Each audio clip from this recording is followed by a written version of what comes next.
অমুসলিমের দোকান পুরাইতে হইবে, এই কর্মসূচি যদি আপনি নেন সব মুসলমান যাইবে, হয়তো দুই একজন বাদ থাকতে পারে।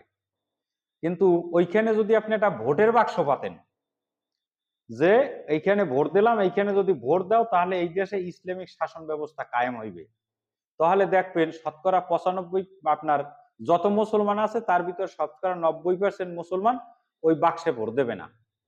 কারণ সে চাইবে না যে ইসলামিক দল এই দেশের ক্ষমতায় আসুক। এর কারণ কি? এর কারণ হইল তাকে আপনি তৌহিদি জনতা বানাইতে পারছেন। বিভিন্ন ন্যারেটিভ তৈরি করিয়া তাদেরকে আপনি তৌহিদি জনতা বানাইতে পারছেন আর একজন আর দোকান জ্বালাই দেওয়ার জন্য।